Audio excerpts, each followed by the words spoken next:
Ignore the squeaking in the background of this video. My chunky dog is playing fetch with herself.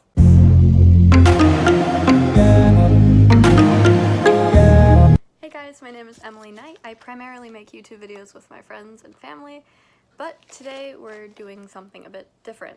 Recently I've been creating a lot of TikTok videos of all the stuff I bake. It's fetch time. It's been doing pretty well. I've been gaining a bit of traffic doing it. I'm at almost 8,000 followers, if not 8,000 at this point.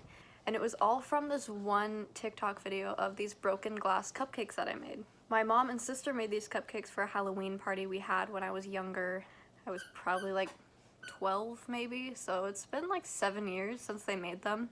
And they looked cool, but at that point I wasn't as into baking as I am now, so I had them do it. I found the pin on Pinterest again. I was like, wow, these look cool, and I'm really into baking now, so I want to try them myself. So I was like, I'm gonna make a TikTok of them because I haven't posted a TikTok in a while.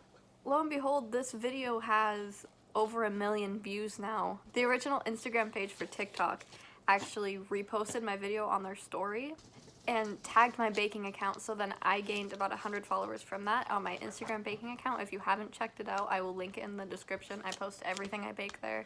But because those videos were doing so well on my TikTok, I decided that I kind of wanted to make them more on my YouTube channel as well and just post little snippets on my TikTok. This video series is actually going to be doing that and fulfilling a bucket list item that I have had for, I want to say 12 years, because I started my bucket list when I was very young, and that is to do every single recipe in a cookbook. Don't squeak that in my video. I got this book when I was younger, the Big Book of Cupcakes. As you can see, I have marked every single recipe that I want to do, which is a majority of them, and I marked these years ago, so I thought instead of just making the ones that I marked, oh my god, Chunky, get out of the corner! I would say there are about 300 cupcakes in this book.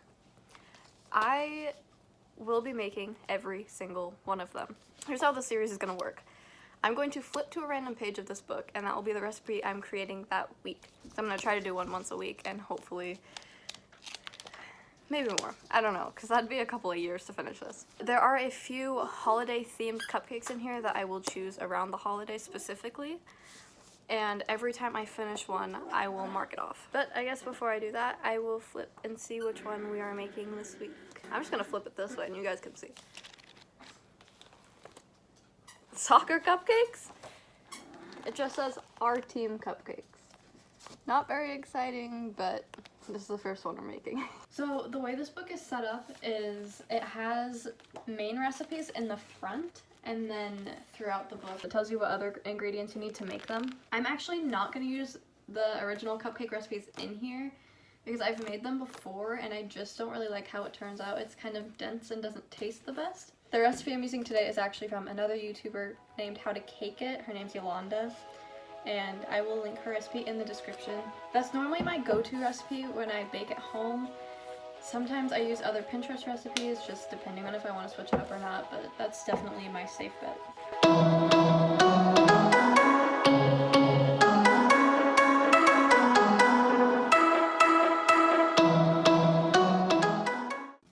I used this vanilla that my mom got from Mexico when she went, I believe late July. You can't tell. Hi, Chunky. It's actually already halfway gone because my sister and I bake so much.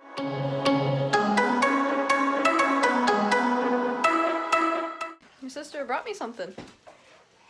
It's a bag of milk. I didn't have milk and I didn't want to go to the store, so thanks, Kaylee. So he looks like the Teletubby son when it's all zipped up. He's really drooly. Fun fact, the dogs love this baby.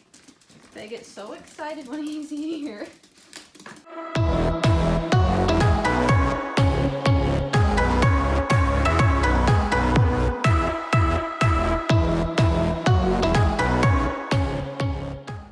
For those of you who don't bake a lot, There's a fly. Don't bake a lot, probably don't know that you're not actually just supposed to scoop flour because it packs it down and then you get too much of it. So you have to spoon it in with a smaller spoon so it doesn't get as dense. Oh, we just threw up. Oh, bro!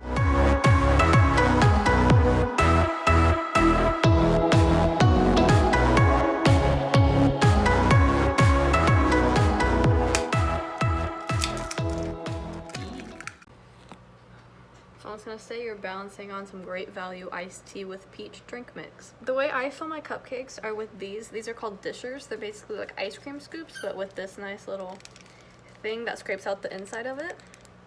I use this yellow one, which fills up cupcake liners about 3/4 of the way full, which is what you want to do for this recipe, I believe, if I get this right.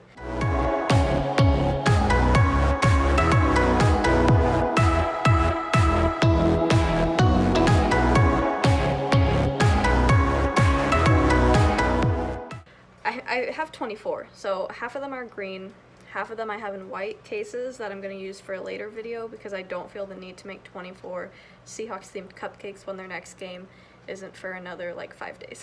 Now I'm just going to put them in the oven. I'm going to start at like 20 minutes and then check them every couple of minutes after that to make sure they're done. I know people like to test their cupcakes with the toothpick method where you put it in the middle and see if it comes out clean. That works. But I notice that sometimes my cupcakes still fall in the middle if I do that. So I like to use a method where you just push the middle of them and see if it bounces back. If it dents in, they're not quite done yet. But if it bounces back, then they're good. It's been a couple of hours. You can probably tell by my lovely hairdo that has fallen down the side of my head. My cupcakes are done, and my mom actually snatched one, so now we have 23.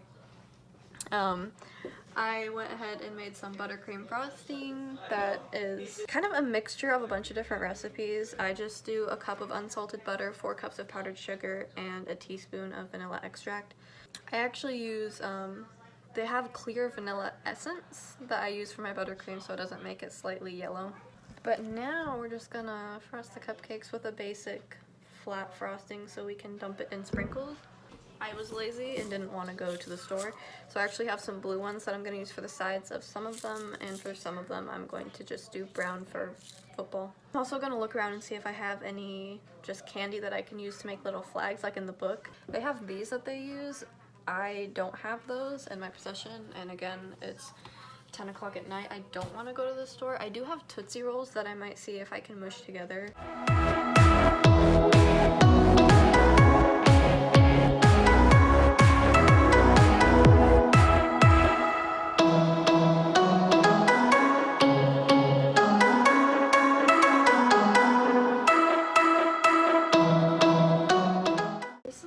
They turned out. I actually think I like the ones with brown sprinkles a bit more. I think these just look better. These are alright. I added some green to I don't know where that came from. Now it's just time to do the writing. I did Seahawks colors in my tiny little piping bags with just round piping tips. I also found Tootsie Rolls, and so I just made little flags by microwaving the Tootsie Rolls for like 9 seconds and then flattening them out and cutting them and putting them on toothpicks. Some of them did melt completely, so just keep your eye on them. I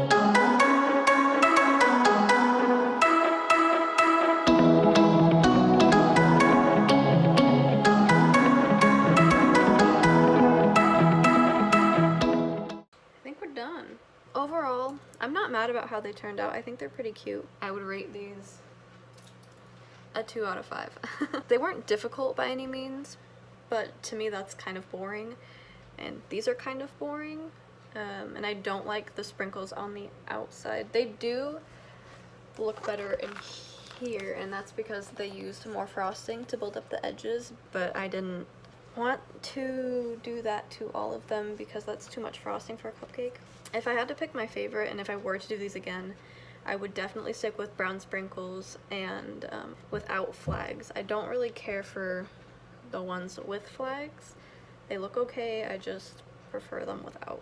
I'm going to keep the sticky note in this one, so every single one I'm done with will be marked and I won't do it again. Thank you for watching. I hope you enjoyed. Look forward to more, and I mean about 300 more of these videos.